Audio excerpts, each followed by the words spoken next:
Hello and welcome to Seinfeld Fantasy Camp, the place to be for living out all your Seinfeld fantasies. Hi, I'm Brian. Beat it, Brian. Beat it. Oh, hi, Craig. It's Greg. You ready for a super terrific happy hour? You better believe it. Easy to beat. Well, hey, we've been talking about doing this for quite some time now. We have. I think it all started with I started listening to that Signcast podcast about, 6-7 years ago. Yeah. They told us about the Brooklyn Cyclones game, which we've been trying to plan for about 5 years and still haven't gone. Well, actually, I think it was the first year we were gonna go was around COVID, and then that got delayed, and then life happens, and almost every year one of us has had something going up. So I think started with we want to start to do more Seinfeld related excursions and do more fun stuff, whether it be going to that game or visiting Tom's restaurant, or we've already visited Jerry's Exterior in LA in Koreatown, where they show it, even though it's not in New York. But I just have wanted to for a long time do a podcast with you, as well as start to document kind of some adventures and what it's like to be a Seinfeld fan, and hopefully share with others fun stuff we can do to kind of keep that spirit alive, even though the show's been off the air for almost 30 years now. But figured we'd do a variety of content between the podcast and shooting some videos along our adventures and see what people think.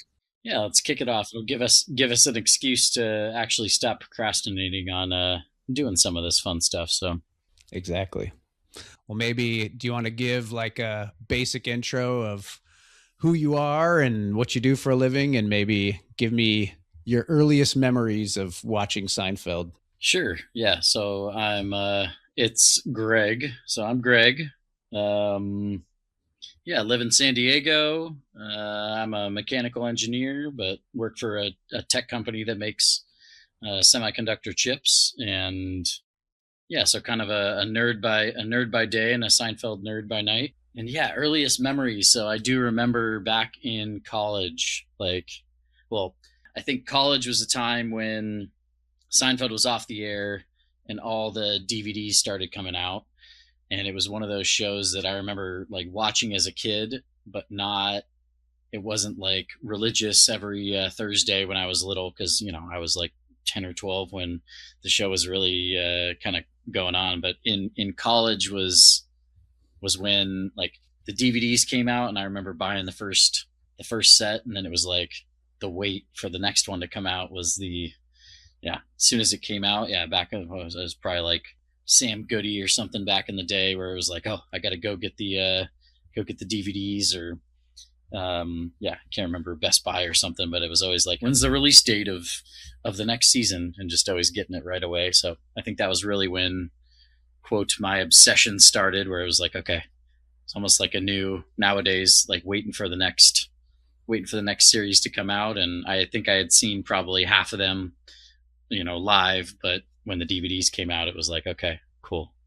It's always the wait for the next set was the excitement. So, and I'm in a similar boat as you. Outside of, I think I definitely remember like watching the finale or the buzz around it, or I especially remember watching like right before the finale, they had like a clip show that was showing all this stuff, some of which looked familiar, some of which was like, oh my gosh, what is this show? I got to get into it.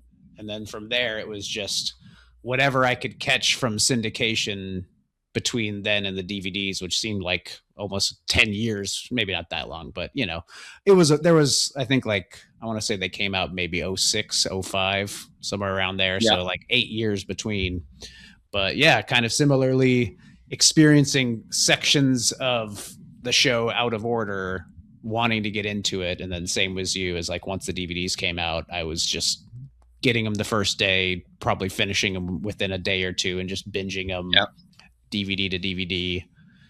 Because for context, I'm 38, Greg's 41, so I believe I was 1.5 when the pilot aired in '89, and you were probably 4.5. So Yeah, yeah, We definitely are the younger generation that experienced them through the DVD era instead for of, sure. which would have been amazing to be able to watch them live when they first came out and got excited for that new episode coming out. But hey, better late than never, right? Yeah. And same for me. I mean, that's kind of my experience with Seinfeld and how I watched it. But my name's Brian, and I primarily do filmmaking and video production for a variety of people. And just at a stage in my life where I would like to do some original content, and went through this kind of online course about content creation, and it had this activity that broke down like, what are things you're passionate about, what are things you are like have an authority and have knowledge on that you can share with others, and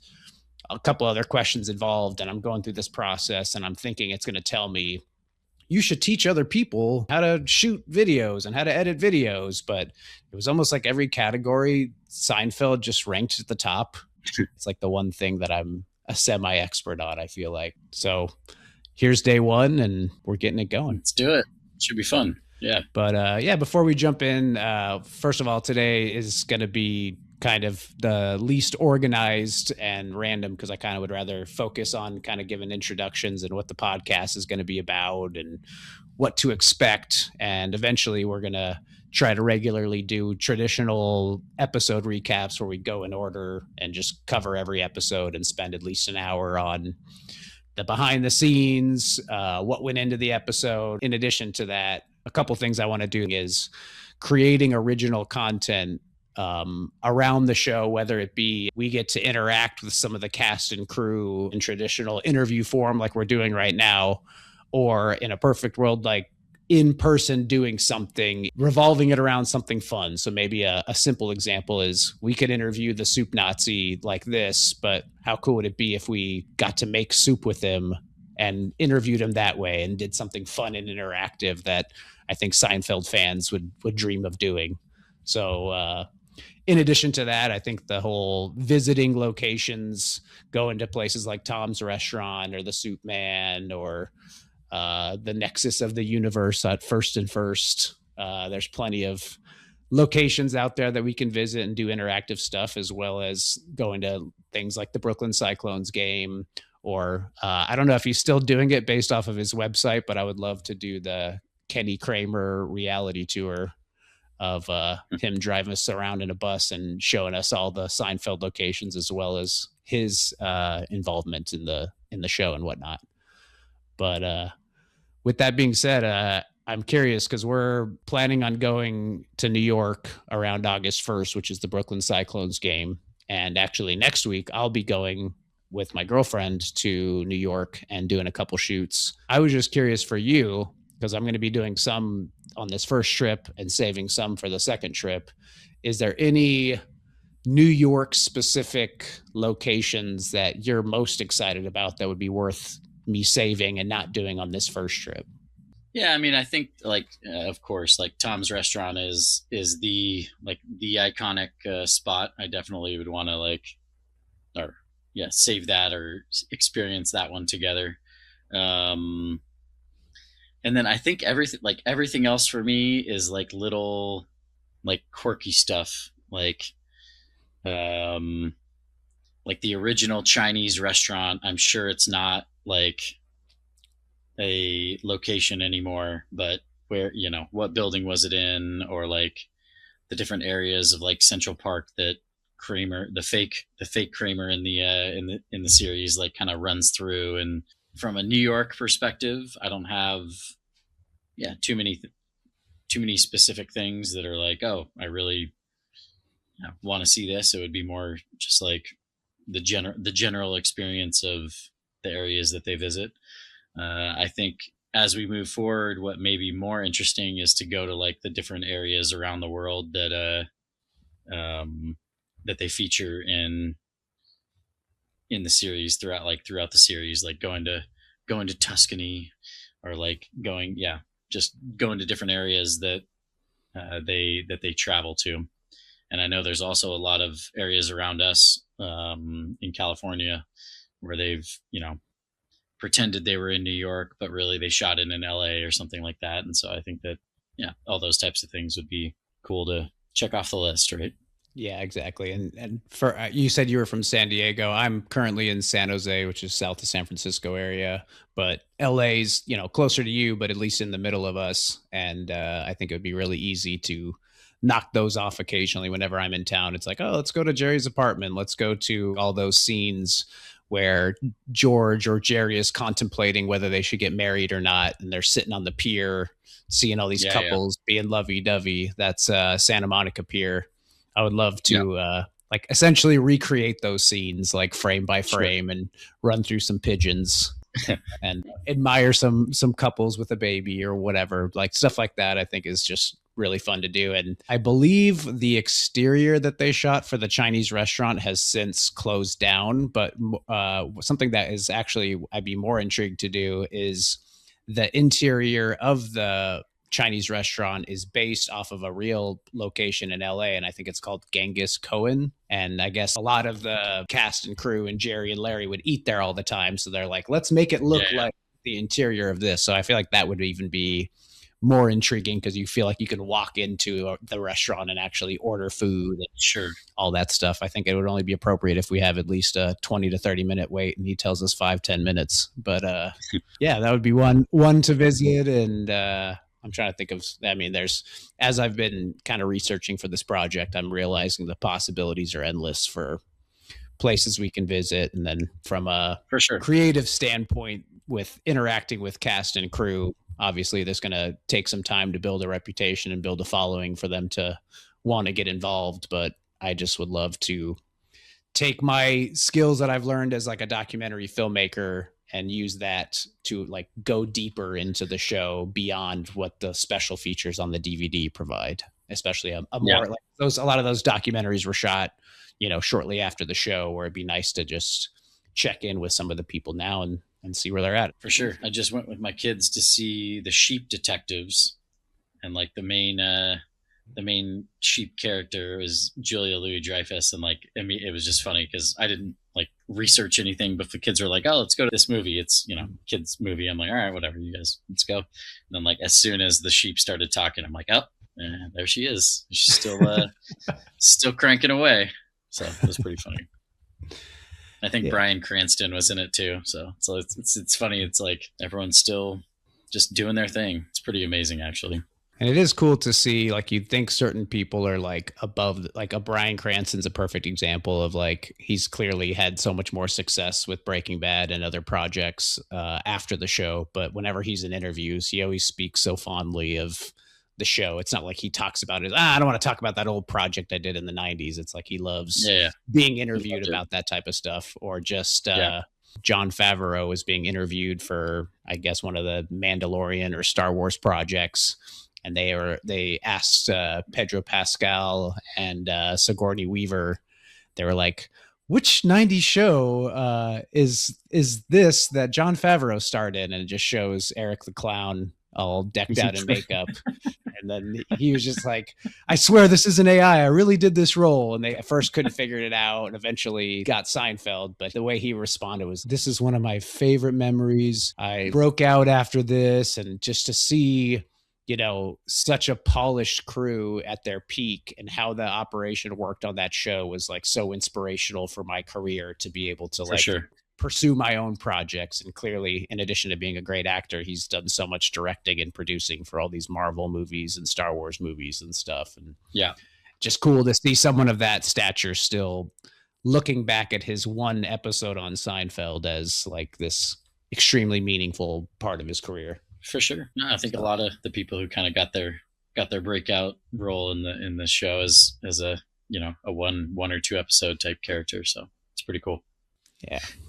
So yeah, I figured I kind of wanted to explain what went into my decision to choose the name Seinfeld Fantasy Camp. And if we end up getting feedback that it's not working, it might be one of those we got to do something about that name and switch it up. But for now, I might stick with it. One of the hardest parts of doing this is finding a name that not only works but hasn't been taken, so that you don't have to have some like a bunch of numbers and symbols and crap in between to make it work. So I probably went through about 20 different ones that I thought would work. and eventually landed on Seinfeld Fantasy Camp for a couple reasons. One, it's a reference in the show when Kramer goes to baseball fantasy camp with Mickey Mantle and all the Yankees, and George has the infamous Kramer goes to a fantasy camp. His whole life's a fantasy camp. People should plunk down $2,000 to live like him. He does nothing, falls ass backwards into money, mooches off his neighbors, and has sex without dating. That's a fantasy camp. So I'm trying to create a real life Seinfeld fantasy camp of experiences and interactions with the different people. And I'm trying to just make a bucket list of all the things I've wanted to do as a fan. And if we chip off a handful of them, that would be great. But if we can keep this going for years and create a bunch of content and build a community of fans that can experience something new that they're wanting in addition to just watching the reruns, I hope we can provide that. And as of now, it's going to be in digital form, in video form, and online content, and will be kind of spread out amongst. In addition to this being a podcast that's audio only, we're also going to be on YouTube. We're currently recording this on video, so when we're talking, we'll try our best to assume that people aren't watching, and we can describe things from an audio standpoint. But if people want the video experience of looking at our ugly mugs, but more importantly, throwing up some clips and some stills and some articles and whatnot. Hopefully the video experience will be a little bit different where people want to check that out, but it gives kind of options for both people. But for sure. The other thing I wanted to chime in is I feel like I'm already kind of living a little bit of a Seinfeld fantasy camp in the sense of my girlfriend's name is Elaine, but I feel like Jerry wanting to date a Lois. It was like once I started dating her and it was working out, it's like finally I got my Elaine. But besides that, you know, I own a camper van, so I'm like Jerry. When this van's a rocking, don't come a knocking. And in addition to wanting to do this digital version of the fantasy camp, I'm hoping to create long term. This might probably take a couple years, but I would love to create an in-person experience that is just the ultimate Seinfeld fan thing. So picture a Comic-Con, but instead of having 100 different movies and TV shows and superheroes, it's just a purely Seinfeld in-person thing that would have people from the show and interactive experiences. Maybe we set up a pizza place where you can make your own pie, or a make your own Fusilli Jerry station, or stuff like that. I mean, there's endless possibilities, but I figured if I'm going to do something like that, the best way to kind of get there is slowly build connections with different people from the show, as well as see which of these experiences work and don't work. And I think another thing that you and I are both foodies, enjoy, you know, nice drinks and whatnot. So something I would love to do is also go to every Seinfeld themed like restaurant and bar. If they have like dishes that are named, oh, the big salad and the Jerry sandwich or whatever it may be, or cocktails with Hennigans, or, you know, I just want to try to hit as many of these as possible. Yeah, we've already been to a few places as well where it's like, yeah, I remember you just coming to San Diego and we were like looking up, oh, where should we go? And I'm like, oh, it's like a Seinfeld themed bar. They got like four, whatever, the schmoopy and the, you know, I don't know, just a bunch of different, you know, themed drinks or food. And I don't know, it's just fun. It's like, I might not even like this, but just because it is Seinfeld themed, let's give it a shot and see what happens. Yeah, I read there's one in I think Tacoma, Washington, called Little Jerry's, and in addition to Nice. every dish and drink being named something from Seinfeld, they actually are like playing episodes on loop on the TV. It's like instead of watching sports, there's just Seinfeld episodes playing all day in the restaurant. Nice. So yeah, that's kind of what we want to do, and we'll see what happens. The good thing about this is if we try it for a while and it fails and nobody's listening or whatever, like I would just love to do this regardless of what it turns into. And for sure, figured what can we do that we would enjoy doing that hopefully other people will enjoy, and we'll see how people react. So yeah, I'm excited for just for the opportunity to kind of live out, go like you were saying at the beginning, kind of we've had all these ideas and like, oh, we want to go do this and go do this. And I think it's a great worst case scenario, a great excuse to go check some stuff off our bucket list. So exactly. Like in general, I just want to say the only way that this is going to work is if we have listeners and people that are getting involved and sending us messages and telling us what you want, what you don't want. Like I'd rather someone be harsh and give constructive criticism of things they don't enjoy on the show, and hopefully we can keep adjusting. And the other thing I forgot to mention is, in general, I'm sure this is going to change over time, but I'm going to try to push myself to get at least an episode out per week, but it's not always going to be recap shows. I figured we'd do at least 2 recaps per month. So every other week, do an episode in order, but we're definitely going to intersperse interviews with cast and crew. And what I'd ideally like to do is at the end of every month, do a live show so that we can have people comment and read stuff aloud, maybe have video calls where we can bring people on, as well as even like, let's randomly draw 2 people and do like a live trivia situation. And maybe part of that trivia is what we've discussed over the last week. A little competition in there. Exactly. Speaking of trivia, I figured I'd maybe hit you with a little bit of live trivia to get started. Oh, all right, let's do it. What's your favorite animal? Quick. Frog. Frog? Frog is wrong. I actually do have a good one. It's funny. So I posted on a Facebook page. If you're not on it already, I think it's called Seinfeld Fanatics. It's just one of the best people posting every day.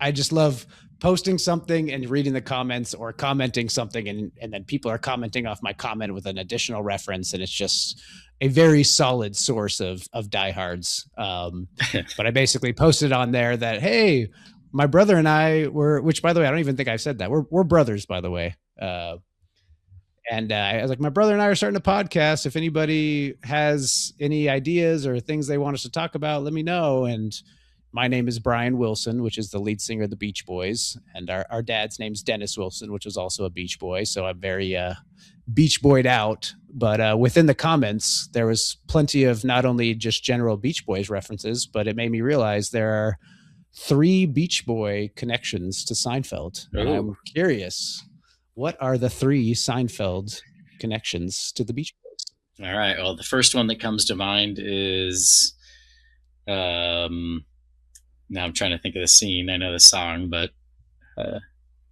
the wouldn't it be nice if we were older? So there's that scene. I'm trying to think of what it's when Kramer is, I forget. He's doing something silly. He's doing something silly. Well, I'll give you a hint. Since it is the Beach Boys, the beach is involved. That's right. So it's when he's getting the lobster in the Hamptons. So he's getting sunscreen on his back, and I don't know. Yeah. Just being ridiculous. He's on the like lifeguard thing, and he's just like pretending to swim, and the girls are all around him, and the guy's like, "Get off the thing!" yeah. And then I think the end is him just yanking up all those lobsters, which lead to the lobster dinner. So that's one. Right. So that's number 1. 2 more. 2 more. And I'll give you another hint. One is they play a song, and the other is a quoted reference to another song. Yeah, you're getting me on. I'll give the you spot. more hints. So so the played song is another kind of beachy vibe situation. Can you think of another sun's out near the beach? Sun's out, guns out. The only other beach scene I can think of is when he goes to hit golf balls in the ocean. That is one, but it's not. That's not right. But yeah. It's in. I'll give you another hint. It's in California. Keep going. When Kramer goes to California. I mean, I remember the episode, but the Beach Boys reference is escaping me. You want me to tell you? Yeah. Or you want to think? No. When he first arrives, basically, the first scene you see him in California, he's just on Venice Beach rollerblading. And it's the instrumental of California Girls. Like, that's right. That's number 2. Yeah. And number 3 is the name of the song. And someone quotes it. It's going to be Jerry that quotes it. There you go. And He's always doing most of the references to other things. But And I'll give you the lead up to it. This is after Susan's died and they're having the foundation. And basically, that guy, Wick, goes, her unfortunate accident. And then George is like, what? And he's telling Jerry, he thinks I killed Susan. And Jerry's response is, yeah, I don't know, man. I'm drawing a blank. oh, help me, Rhonda. Yeah, no, help me, Rhonda. Help me, Rhonda. That's way too subtle. Oh, help me, Rhonda. That's right. Oh, help me, Rhonda. I remember it. That's your third. I remember reference. It now, but it's funny how he says it too. Oh, help me, Rhonda. Yeah, exactly. Like he's pissed off or angry, like, irritated. Like, you think you're bombable? You think you could be accused of murdering Susan? You wouldn't doubt that. Oh, help me, Rhonda. Hey, but, there's a lot of people who'd like to see me, taken out. But yeah, that was the first Beach Boys comment. Someone was just like, oh, help Brian me, Rhonda. Wilson. Oh, is this guy from the Beach Boys? And then right under it, someone's just like, oh, help me, Rhonda. And it was like, oh, I remember when they had that song in the Hamptons. Like, oh yeah, they also had California Girls on the Keys. And, I just started a little thing. So I figured it'd be a nice little trivia. But hopefully, as we start doing this more and we start recapping the episodes, you're going to be handling these trivia questions like that. Oh yeah, just right off the bat. And I'm happy we're doing this because I feel like I've just been listening to Seinfeld podcasts or behind the scenes stuff, and it's almost like I'm studying for this Seinfeld test that I'm never going to take. However, how can I apply this worthless knowledge? Hopefully it's beneficial for sharing stuff with other people. So we're gonna tweak the format as time goes, but I think how I'd like each episode to start is, what's been going on with our week. If there's anything related to Seinfeld, definitely want to throw in some news if there's stuff connected, like by one of the bigger news at the end of the month. Larry David's coming out with a new show on HBO, and I believe Jerry's going to be acting in some of it. So I figured I don't want to get too away from Seinfeld, but I'm down to, like, if we have time to maybe like, hey, before or after we do the recap, let's do a separate recap for the new episode of Larry's new show. I forget the name of it, but and I can even have it separate. So if people don't want to listen to that, they can listen to a separate episode. But I feel like a lot of these podcasts stick purely to Seinfeld. But for me, the one exception outside of Seinfeld is just anything related to Larry David. So you're definitely going to hear some Curb references and connections, whatnot. But just the fact that Larry is the co-creator and, in my opinion, the voice of the show, I feel like I don't care diverting and doing Larry David related content. Yeah. But also, I think the one thing that's kind of, I guess, unique about us is you gotta love sports. We're all about sports, and if there's anything in the sports world that's connected to Seinfeld, we're definitely going to be sharing about it. So I figured I'd pop in a couple random clips that were sports related. So, some recent, some about 6 months old. But obviously, if this started 6 months ago, for example, this would be a clip I would play because, first of all, it's Seinfeld related, and it's personally my favorite athlete of all time. We're Bay Area sports fans, so we follow the San Francisco Giants, 49ers, the Golden State Warriors, and the San Jose Sharks. My favorite athlete of all time is Steph Curry. And about 6 months ago, getting interviewed and got interrupted by something that played, and I figured I'd play it. So here it goes. It's nice. Jimmy takes pride in his group winning their minutes. That's is that a little Seinfeld? Respect. Have you seen that clip before or no? I have not. So for those just listening, he's getting interviewed and somebody's ringtone goes off and he's just immediately starts dancing and vibing to the Seinfeld theme. And the fact that the athlete I respect the most respects the Seinfeld theme. It's a good theme. How can you not like him? It's a good theme. Another clip that happened a few weeks ago. So for the hockey playoffs, the Montreal Canadiens were going pretty far. I think they made it to the Eastern Conference Finals, so it's like the Final Four. And their head coach was asked, what do you do to unwind or relax after all this stressful games? You're in the playoffs and whatnot. And this guy, Martin St. Louis, had this to say. I watch Seinfeld.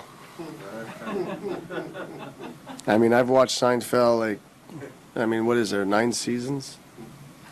I've probably watched it 4 times in a row. I just said, to me, Seinfeld is the show that can let me disconnect from everything. It's a show about nothing. So you can just think about nothing, and you don't even have to actually watch it. You can just listen to it, because you know the characters, and so it's easy to fall asleep. For me, Seinfeld makes me disconnect. So here you go, try Seinfeld. I like these questions, non-hockey questions. Favorite episode. It's hard not to like all of them. George is my favorite character, by the way. He never revealed the favorite episode. It's always like, tell me, I want to know. I was almost rooting for them to win it all, just, to have not only him, first of all, let's get this guy on the podcast. Let's talk to him about his favorite episodes. He loves these questions. Yeah. But yeah, if there's anything like that related to sports, or I think the most relevant one right now is, how about those Knicks? Did you watch the game last night? Last night was game 1. I did not. And they won in San Antonio. Nice. Coincidentally, I booked tickets to New York, and while I'm in town, game 3 and game 4 are in New York. So I don't know if I've told you this yet, but I will be traveling down to Madison Square Garden with a microphone and a camera. And I'm going to try to get as many man on the street interviews with Knicks fans, and ideally get them to say anything related to Seinfeld, whether it's getting them to quote, how about those Knicks, or talking shit about Cheryl Miller's little brother, Reggie Miller, or I don't know. I would love to get people to just be like, let's do it for Jerry. Yeah.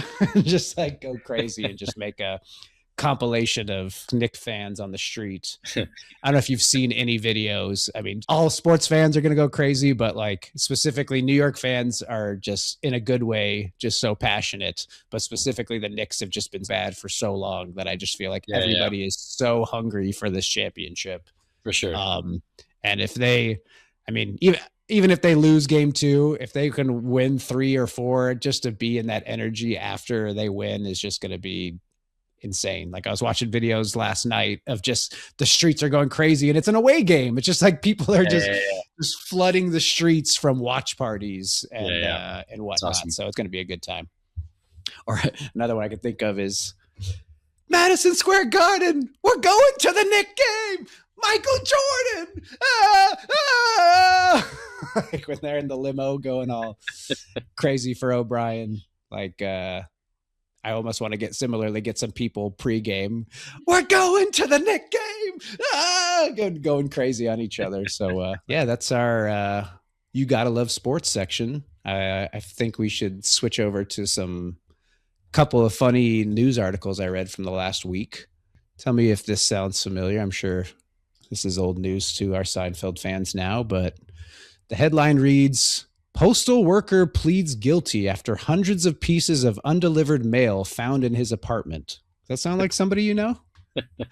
Was he trying to get his transfer to Hawaii, or what's going on with this guy? This guy's only 23 years old. Where is this? Alabama? It doesn't rain that much there, so I wouldn't expect him to just be taking a bunch of days off. Yeah, I don't know. Investigators, it says, Timothy Chandler, 23, pleaded guilty to delay or destruction of the mail. Officers reported finding mail on the living room floor, under chair cushions, and the stove, on top of cabinets, and inside the apartment's refrigerator. More mail was in trash bags, and several greeting cards sent through the mail had been opened.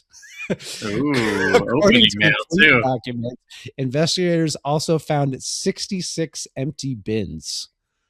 Wow. Chandler faces a maximum of 5 years in prisons, but prosecutors have agreed to recommend leniency. Well, it's because the mail never stops. Oh my god. And then I also saw this one. It was pretty good. I guess this is an old story, but she's finally getting like prosecuted, so it's back out in the news. But Vanessa O'Rourke wanted by FBI, accused of taking 100,000 in donations after faking brain cancer diagnosis. Reminds me of Gary Fogle never had cancer. I mean, we hated on Gary for taking free toupee from Gary. This girl took $100,000 from friends and family. Basically went to, she told people that she had these treatments in Australia. So she'd go to Australia and just vacation and then come back and then say, I need more treatments, and then get more money, and just Nice. basically is just on the run, trying to run away from all these people faking to have cancer. Hey I thought man, it was interesting. people will do whatever they can to, I guess, live the life they want. It's pretty shameless. It is crazy. George, you got a rug. Good for you, Jack.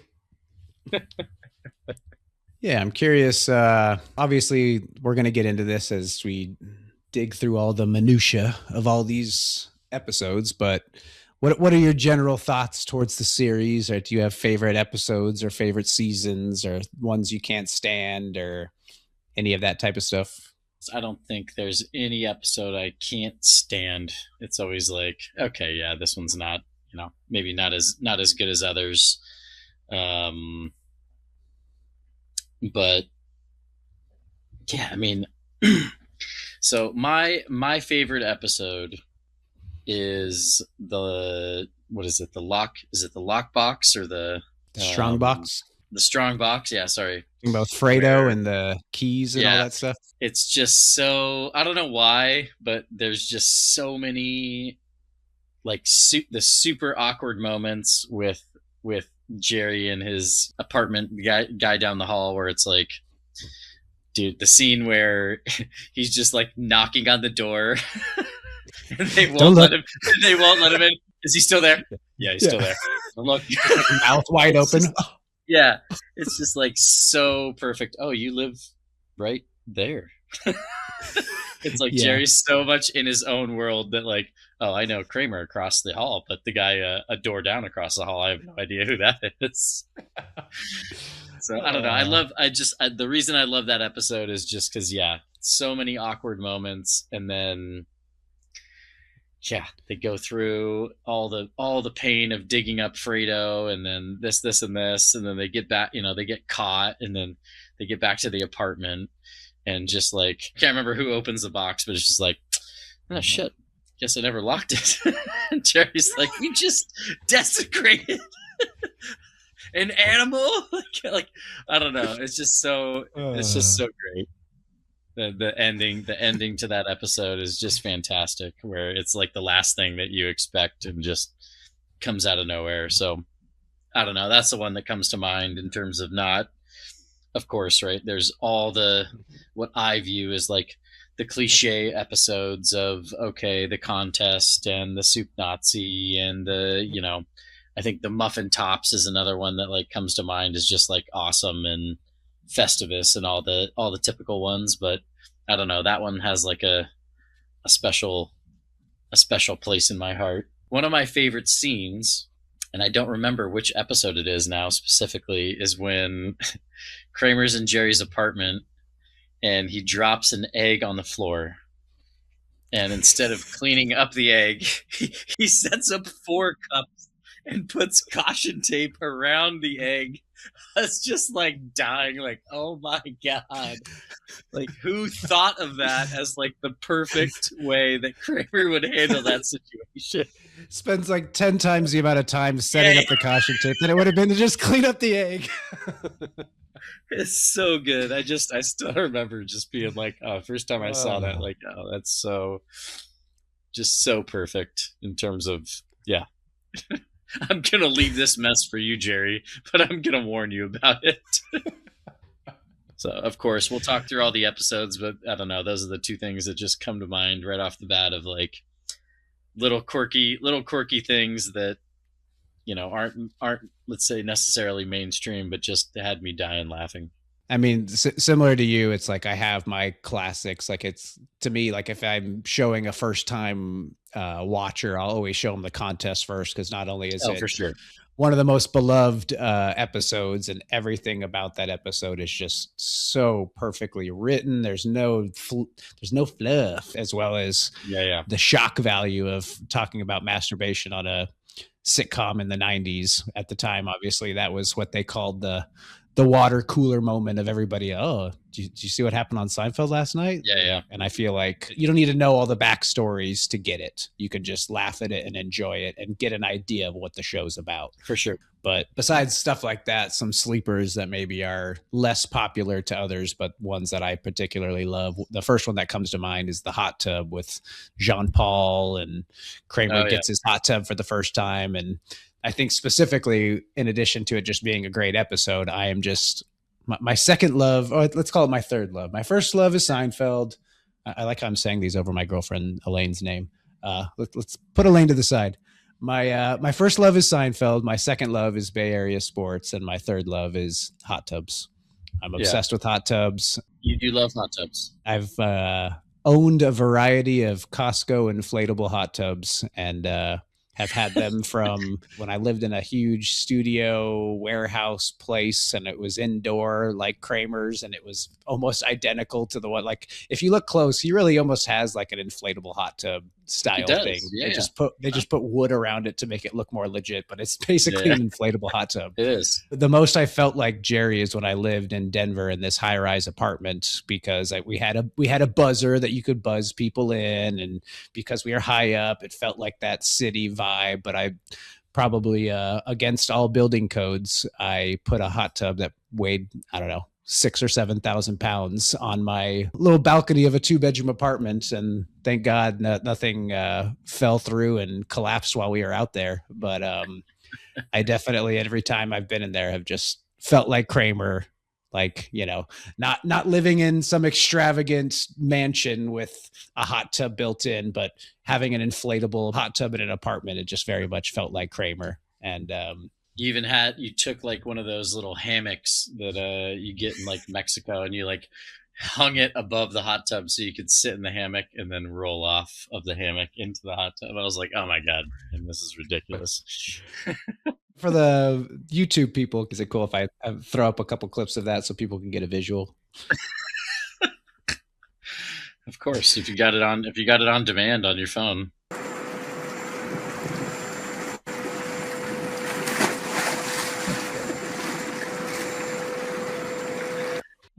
So dumb. So the thing I love about Seinfeld is you have the 4 storylines of almost every episode kind of going, right? So sometimes all 4 are really good, and then sometimes it's like, oh no, this is the main episode. But for me, like Man Hands has the best. All 4 of them have a like perfectly balanced, great part. Every scene just has a different, aspect to it that's funny. So can you remember all 4? You gave a summary of their plots. So obviously Jerry's is he dates the girl with the man hands. So that's obviously. And then the Bizarro Jerry is like Elaine's aspect of that episode, where she has the 3 friends that are exactly like George, Kramer, and Jerry. So that's like her, what's it called? That's her, storyline or plot line or whatever you want to call it. Yeah, her storyline. Yeah. Kramer's plot is when he accidentally stumbles into the corporate job. The next day, he's like in a suit making pancakes or coffee in Jerry's apartment. He comes in, he's like, "What's going on? What are you doing?" It's like, "Making breakfast." Where am I? What year is this? Like, he's like, there's no. What universe am I living in right now where you have an office job? And that's the best line of that. Maybe not the best, but he's like, "What's in your briefcase?" And he's like, "Crackers." It's like, yeah, that sounds about right. I remember George's now because he's using the picture of Man Hands to pretend that's Susan. That's and right. he's Yeah. showing off That's like, "Oh, this is my fiance. Hey, I need another picture of Man Hands." He's trying to date the models. Modeling. What is that like? Fun? Stupid. I love to like all the little things that they did to like make her, quote, her hands just like totally ridiculous. Like they had this tiny little watch that she wore. And yeah, I was like reading something, I forgot about this, but the description is Jerry is dating Jillian, who is incredibly beautiful but has large, meaty hands. She acts with brute strength, effortlessly ripping apart bread at a restaurant and snapping open a beer bottle like a creature out of Greek mythology. That's beautiful. That's beautiful. That's poetic. Oh God! And I'm sure you know that how they filmed that is they definitely just chose the most manliest hands on the crew and were like, all right, you got to put this dress on or this women's shirt on or whatever it may be. Great. And I forget who wrote the episode, but I'm pretty sure his either the writer or one of the writers, their wife has what they described as farm hands. Because her hands just were like super rough and big, like she's been working on a farm, and they tweaked it to man hands because I thought it sounded better, which I totally agree it does. I do appreciate how they kept the mystery alive. So like towards the end of the episode, Jillian's like sitting on Jerry's couch and like she has her hands in her lap, but then they put like a pillow like over her hands so you like couldn't see them. Like I see. I didn't even notice that. Like every time they, show her where you could actually see her hands, they're like hidden in some way so that you doesn't give it away or whatever. Yeah. She doesn't actually have man hands, but yeah, I don't know. It's just like little details like that were funny. Yeah, and we'll get there when we get to that episode, but the apartment of the guy, Kevin, his is the same layout as Jerry's, but it's kind of backwards. And instead of cereal, he has pasta. And instead of Kramer barging in, he's knocking quietly and is like, who is it? It's Feldman from across the hall. Okay, all right, now I can unlock the door. Or basically, there's like, I forget the name, who's basically like Newman, but instead of a mailman, he works for FedEx. Or, there's just so many little tweaks, whether it be lines or quotes or behaviors. But then if you just look at the apartment, there's so much little subtle things, you know what I mean? Like, oh, for sure, they're reading and helping making donations to the homeless, and like the Kramer character brings groceries. Instead of eating groceries, or I've always assumed that was the main story, but now that you mention it, all the other stories are gold. They're just also gold, Jerry, gold.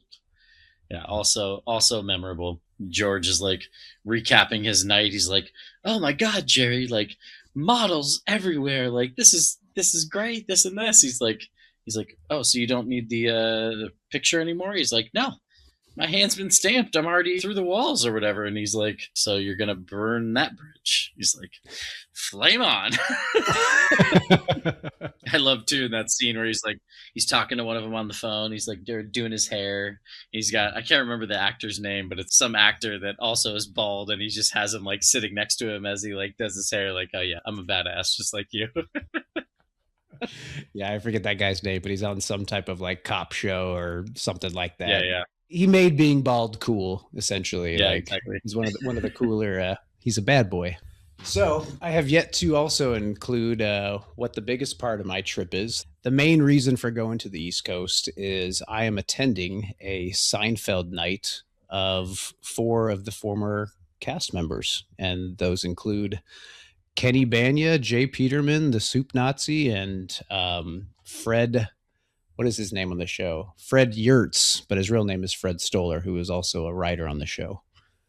He's the guy that Elaine couldn't remember Elaine, and Elaine just was attracted to him because he couldn't remember him, basically.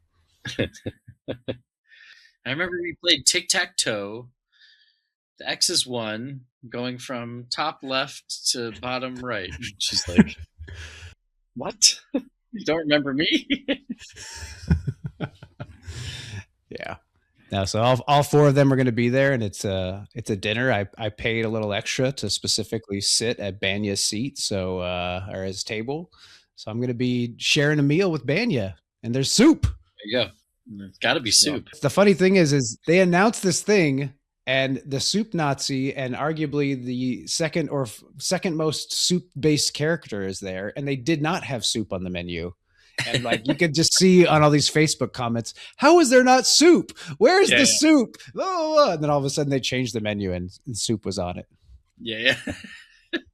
They at least took the feedback and properly made the right adjustments. See if it's Mulligatawny. See if it's there. Do you so it sounds like I'll at least be able to get, a 30-second to 1 minute powwow with each people. Obviously, I'll spend the most time with Banya since I'll be at his table. But if you were in the position with the characters I mentioned, is there, besides, oh, I'm a big fan, I love this, is there anything particularly you feel like you'd want to tell them or ask them or any of that? I would definitely ask the Soup Nazi how he kept a straight face, because like it was perfect in terms of just never, well, I'm sure he broke character at some point through filming, but at least during the scenes. Yeah, I mean, I would ask, I would probably just be a Seinfeld nerd and make a few line comments and see how they reacted, right? Like, por favor, adios muchacho. Like those would be the type of things I would want to like hear him say. I don't know. Banya's got so many classic lines that it'd be tough. Peterman, I would definitely try and describe something from the catalog and see how he if he could finish the line. I almost want to, if I can get a video of, since it's a dinner, even though I'm not sitting at his table, I would love for Peterman to basically like come up to me and be like, tonight it'll just be the Bulls. Brian, we dine. And just me just looking like super, get me out of here. And I do want to show this to the Soup Nazi. Nice. When I was in Mexico, I'm walking by and this guy has a tattoo on his back of the Soup Nazi. And instead of it, very fittingly that this was in Mexico, instead of it saying "no soup for you" under it, it says "adios muchachos." Such a random. It was his only tattoo. It's not like he was just like decked out in tattoos. It's just like, this is my only tattoo. I need the Soup Nazi, and I need him to be saying "adios muchachos." So I'll definitely be showing him that. Hopefully, that gives him a nice little kick that his face is on some random guy's back in Mexico. Yeah. It's always good. Always good to know. Yeah, I'm excited. Should be fun. It's my first time doing something like that. Have you ever, I doubt it, but have you ever had any real life interactions with anybody from Seinfeld so far? Like seen somebody in the wild? No, other than like going to Jerry's stand up. No. Yeah, that's right. So we've been now twice to Jerry's stand up, right? Or have you gone in addition? Yeah. Or just the two times? Just with you. Yeah. Yeah. So I have a couple. In the heart of COVID, I lived in LA and I was going for a little walk, and it was at the time where you could walk outside with masks on. And I see this guy with a mask and we make eye contact, and he's giving me that look like, I know I'm a celebrity, but it's COVID, so please just don't talk to me and leave me alone, is like the look he gave me. And that man was the uneducated doorman, Larry Miller. I saw the doorman in the flesh, and if it wasn't COVID, I would have definitely gone up to him. I don't know if everyone knows this, but he was like super good friends with Jerry, and he was like supposed to be George, right? Like, yeah, he auditioned for George.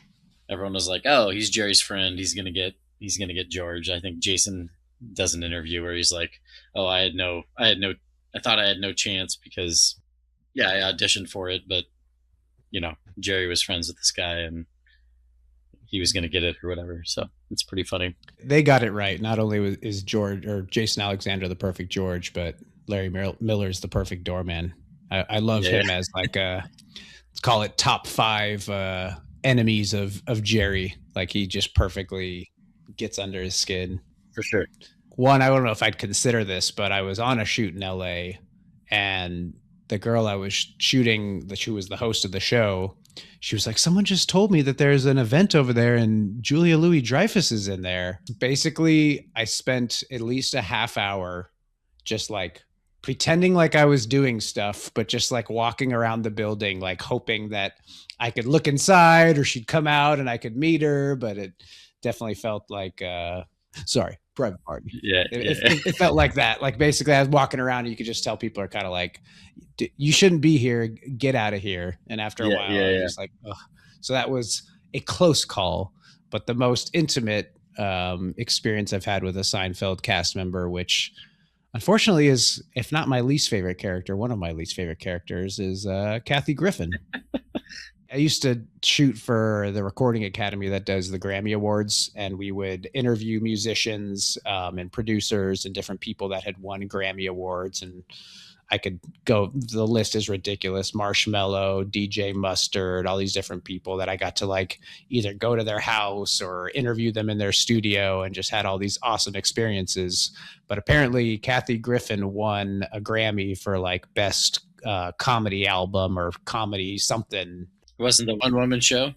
The one woman show. I think it was actually probably close to that time, to be honest, that she, in real life, because I'm sure I don't know if you know, but that a lot of that was like based off reality, that she was telling this story about how after they were filming on the first episode she did, she was trying to have Jerry like autograph something because she was going to like a Emmys watch party or Academy Award watch party or whatever.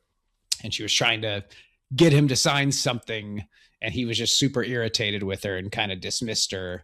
And she like wrote it into her bit that like Jerry Seinfeld was an asshole or, you know, the devil and all this different stuff. And Jerry found it so funny, he wrote her back a letter basically saying, I'm not affected by your criticism because I'm above you, but also jabbing at you and I think you're funny. And then they decided to talk about it and we're like, oh, what if we brought you back and included that on the show? Yeah. But anyway, point is I got to go to her house and interview her in her home. And overall, she was pretty nice. She definitely was very like, I need to be lit this way. I'm very particular on these things. Sure. But overall, she wasn't as bad as I think she had. She definitely has a reputation of just not being liked in the industry and not being a very likable person. And it seems like every social media Seinfeld group I post, it's almost like, besides Kathy Griffin, who do you guys think is the worst character or whatever? Like we all agree that she's the worst or whatever, like kind of thing. Like, what are your thoughts on her or that character? Do you think she's the worst or do you think she's not as bad as people maybe give her a bad rap for? Well, I mean, Jerry says to Kramer that, you know, she's the worst and she, you know, should just give up. Needs to just, you know, should just give up and be spit out in the bottom of the porn industry. Very true. But well, I heard Susan was really like not liked either by a lot of the like the cast members in general.